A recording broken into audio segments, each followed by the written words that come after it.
Raw Aid Foundation is a youth-led organization that focuses on sexual reproductive health, universal health coverage, and economic empowerment for persons affected by conflict and rural communities.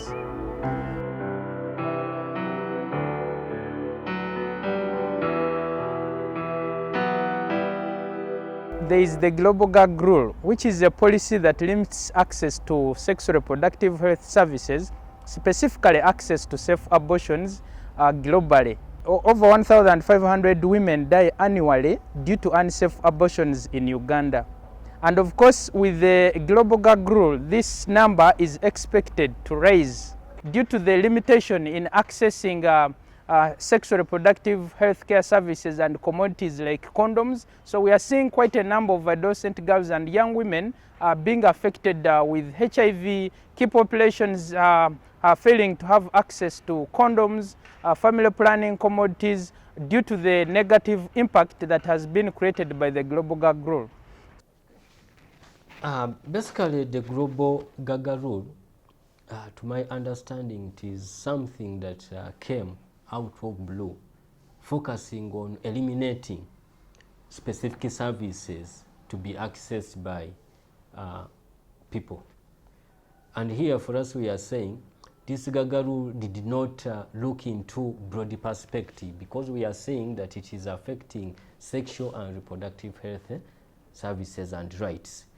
This includes STI services that are supposed to be managed and provided to communities, HIV/AIDS. These are some of components that are comprehensive. Also, we are seeing abortion-related services, infertility management.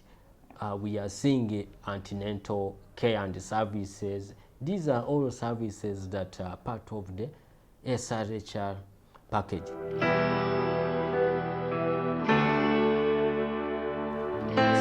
Before the Global Gag Rule was enacted, again in 2017, we were seeing that organizations were really able to start moving outreach teams out into the communities. They were really able to buckle down on community health, not just again in terms of abortion services, but also for STI screening, for HIV testing, for cervical cancer screening, for counseling, family planning, things like that. And so we had outreach teams moving out in the communities. They were able to sensitize on that, and once the Gag Rule really came into effect, these organizations found that they had to cut their outreach teams, and they were no longer able to go out into the community. And so there was actually a study published in The Lancet this year that said since the Global Gag Rule has been reenacted in 2017, we've seen a global uptake in abortion services. So it's actually had the opposite effect. So we're seeing that now countries where it's legal or illegal in either case are having greater numbers of abortion. And we think that's really due to the fact that there's no one going out talking about family planning. They're not talking about ways to prevent pregnancy or child spacing. And so, when the Global Gag Rule is in effect, we're actually seeing a greater number of abortion services. So I'd be interested to see what that looks like in Uganda. We're still understanding the effects of this.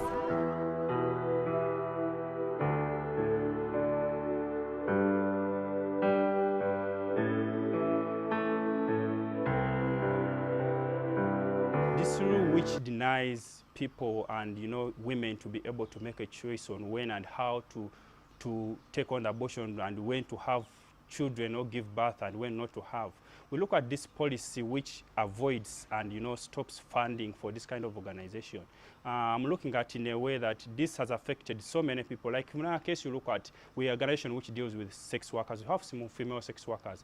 Female sex workers, these are people who are doing a great job in society. These are people who at one time or the other are able, somebody may mess up and is able, to become pregnant. And such an unwanted pregnant, this is a person who goes with very, very different, clients. So that person, if this rule, is this policy is extended to CSOs who have been providing this kind of service, you'll find that such a sex worker is not able, to access the abortion services.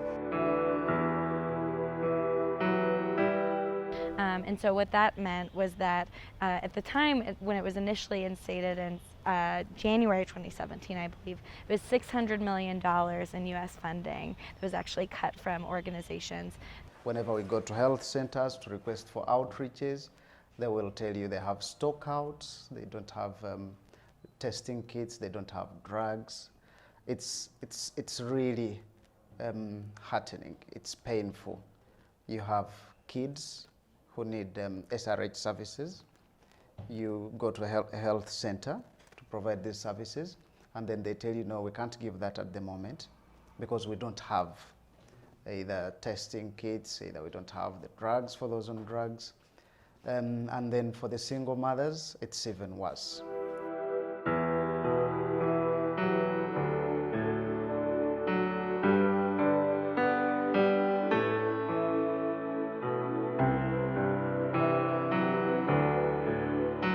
Natyo okufa okujjamu olubuto nga sigenze muki malwaliro. Of course tukimanyi bulungi wano mu Uganda okujjamu olubuto kiki kubeera kumenya mateeka. Nabulwa wenjigiramu olubuto. Mexico police yateekawo etteeka ery'obutakola ki ery'obutakola abortion. Nensalawo okuza omwana wange musindike mu normal birth, naye simanyi na gye ŋŋenda muteeka kuba okusooka taata we abadde annyambako kumfacilitate nga mu baana 8 kati ate ye ŋŋenda muteekawa. Kyovuddala n'abaana beeyongedde bangi ku street.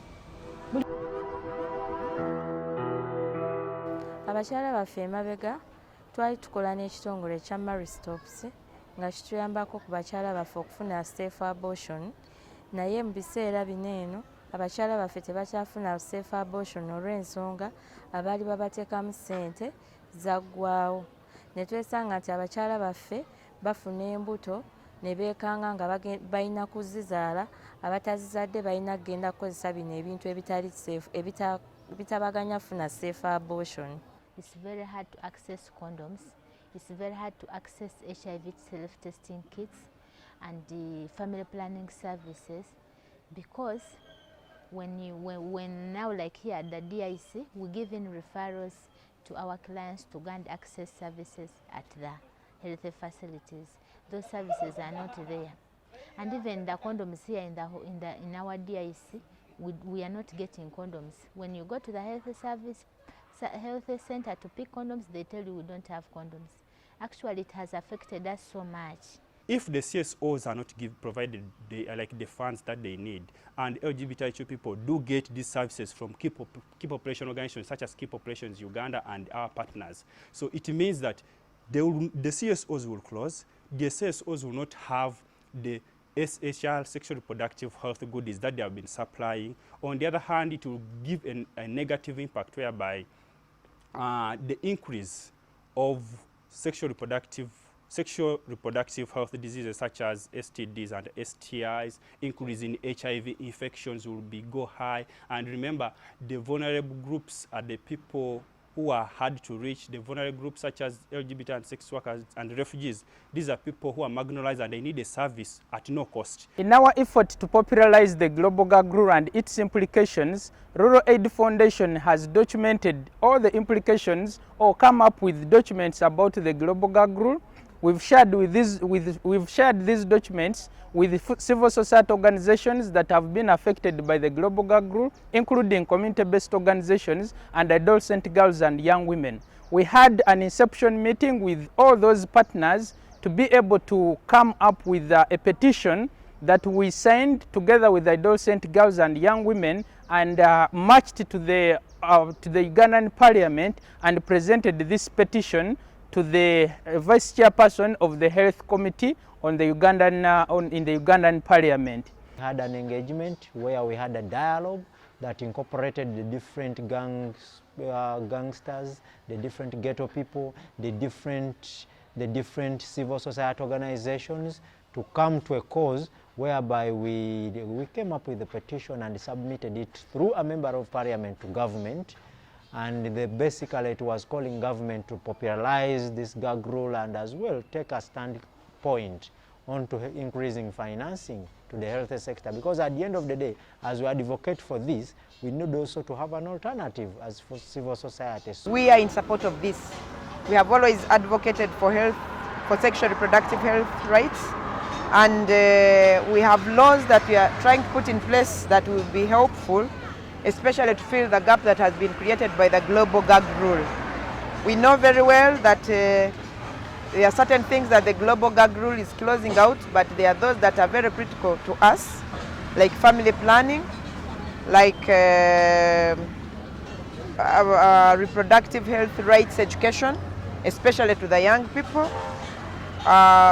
We also have some other policies that we are trying to put in place, like the school health policy, the sexuality education policy, which has been stagnated by the concerns that the religious leaders have raised, and we are trying to harmonize with them so that we can have it implemented, because we already had it launched. To my way of seeing things, if things continue going like this, other organizations may pull out, which is most likely to affect the majority of our community, of the population, who are supposed to access services at no cost or at a moderate cost. Organizations, usually, especially the non-profit making organizations, they have a dependence on the donors. And so if donors are not investing in or are not giving in to the organizations, of course they have to be affected. As Rural Aid Foundation, we want to appreciate Alert Youth Fund for helping us to popularize this project. Tell Congress to end the global gag rule once and for all.